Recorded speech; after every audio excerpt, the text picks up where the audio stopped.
সম্মানিত উপস্থিতি, আজ আমাদের তরুণ প্রজন্মের সামনে শত সহস্র বাধা রয়েছে। এর মধ্যে সবচেয়ে বড় বাধা হলো মাদকের বাধা। আজ আমি কয়েকটি মাদকের কথা আপনাদের সঙ্গে শেয়ার করতে চাই, যে মাদকগুলো আমাদের তরুণদেরকে ধ্বংস করে দিচ্ছে, যে মাদকগুলো আমাদের ক্যারিয়ার ধ্বংস করছে, যে মাদক আমাদের পরিবারগুলোকে ভেঙে খান খান করে দিচ্ছে, যেই মাদকতা আমাদের সমাজকে নষ্টের শেষ জায়গায় পৌঁছে দিচ্ছে, অতল তলে হারিয়ে দিচ্ছে। সেই মাদকগুলোর মধ্যে থেকে সর্বপ্রথম এবং প্রধান হলো খোঁজ যে মাদক দ্রব্য আছে সেগুলো। আজ মাদক দ্রব্য আমাদের অনেক ভালো এবং সম্ভ্রান্ত পরিবারের ছেলেদেরকে মেয়েদেরকে ধ্বংসের দ্বারপ্রান্তে নিয়ে যাচ্ছে। বহু বাবা মায়ের চোখের পানি পড়ছে, বহু সন্তানের জীবন ধ্বংস হচ্ছে। কিন্তু এর শুরু যখন হয় তখন আমরা অনেকে টের পাই না। বিশেষ করে যারা বয়সে তরুণ তাদেরকে বলতে চাই, কেন ইসলাম বলেছে অসৎ সঙ্গে সর্বনাশ?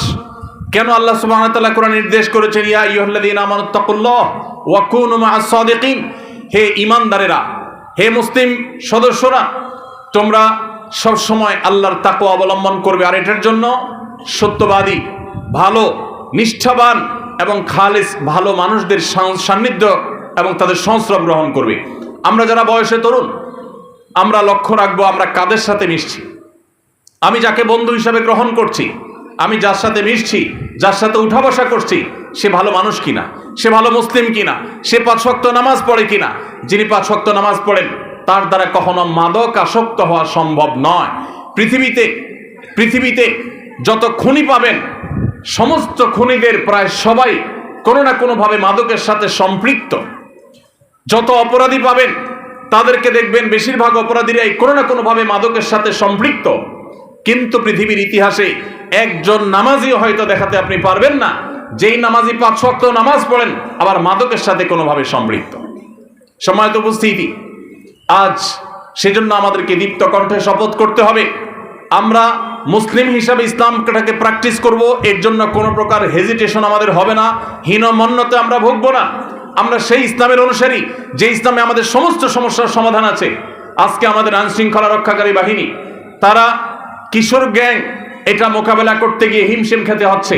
আজকে মাদক নিয়ন্ত্রণ করতে পারছে না, নানামুখী অপরাধ আমাদের সমাজকে ধ্বংস করে দিচ্ছে। যুবকরা যখন ধ্বংসের পথে পা বাড়ায় তখন তারা নিজেরাও টের পায় না যে তাদের সামনে কি জাহান্নাম অপেক্ষা করছে, তাদের সুন্দর এবং সোনালী ভবিষ্যৎকে কিভাবে ধ্বংসের অতলতরে ফেলে দিচ্ছে, এটা যুবকরা অনেকে টেরও পায় না। সম্মানিত উপস্থিতি, এজন্য আমাদের মাদকের ভয়াবহতা থেকে, এর করাল গ্রাস থেকে বাঁচতে হলে সর্বপ্রথম যে বিষয়টি আমাদের মাথায় রাখতে হবে তা হলো কখনো অসৎ সঙ্গ অবলম্বন করা চলবে না।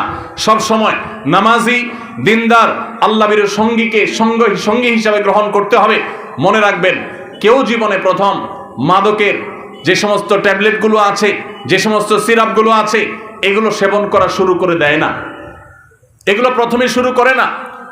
মাদকের শুরু হয় সাধারণত একেবারে শুরু হয়ে থাকে অসৎ সঙ্গী, খারাপ বন্ধু, তাদের সাথে আড্ডাবাজির মধ্য দিয়ে।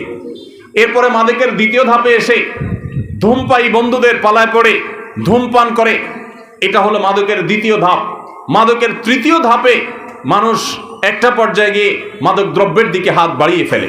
অতএব আমরা প্রথম থেকে যেন বাদ দেই, ইসলাম সেই শিক্ষা দিয়েছে। দেখুন, ইসলাম বলেছে লা তাকরাবুজ জিনা, তোমরা ব্যভিচারের কাছেও যেও না। একজন নারী তিনি সম্মানিতা, একজন নারী তিনি মা, তিনি বোন। নারীকে সম্মান করতে হবে, সেজন্য নারী কোনোভাবে যৌন নিগ্রহের শিকার যেন না হয়। আল্লাহ তাআলা আমাদেরকে বলেছেন ওয়ালা তাকরাবুজ জিনা, তোমরা জেনার কাছেও যেও না। কেন আল্লাহ বলেছেন জেনার কাছেও যেও না? কারণ আল্লাহ জানেন জেনা, ব্যভিচার এমন অপরাধ, এগুলো সরাসরি কেউ লিপ্ত হয় না, কাছাকাছি যায়, তারপরে মানুষ সেই অপরাধে লিপ্ত হয়। অতএব জেনার কাছেও যেতে আল্লাহ তাআলা নিষেধ করেছেন, তার মানে আগে থেকে বাদ দিতে বলেছেন। আপনি কোনো অপরাধ এর দিকে পা বাড়াতে পারেন, কোন অপরাধের দিকে আপনি ধাবিত হতে পারেন, তার পথগুলো আগে থেকে রুদ্ধ করা এবং বন্ধ করার নির্দেশ কিন্তু ইসলাম দিয়েছে। সম্মানিত উপস্থিতি, এজন্য সমস্ত অপরাধ এগুলো আগে থেকে বন্ধ করার, আগে থেকে সেগুলোর দ্বারগুলোকে বন্ধ করার নির্দেশনা ইসলাম দিয়েছে।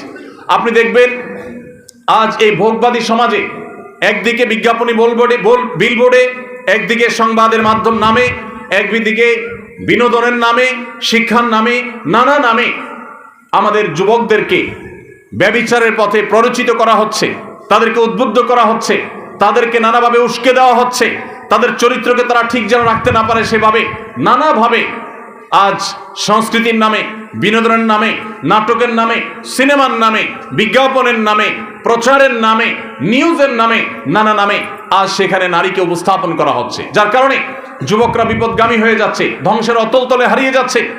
আর এই জন্য সমস্ত অপরাধের ব্যাপারে ইসলামের মূল নীতি হলো যে আগে থেকে বাদ দেওয়া। যে অপরাধে আমি পতিত হতে পারি, আগে থেকে সাবধান থাকা। আপনি যদি কোনো খারাপ সঙ্গীর সংস্রবে যান, তাহলে আপনি একসময় মাদক আসক্ত হবেন, আপনি একসময় খুনি হতে পারেন, আপনি একসময় সন্ত্রাসী হতে পারেন। ভাইরা আমার, আমাদের এই প্রিয় স্বদেশকে, প্রিয় মাতৃভূমিকে, এই সোনালী দেশকে যদি আমাদের সাজাতে হয়, মুসলিম হিসাবে মুসলমানের মুখকে যদি উজ্জ্বল করতে হয়, তাহলে আমাদের যুব সমাজকে ঘুরে দাঁড়াবার কোনো বিকল্প পথ খোলা নেই।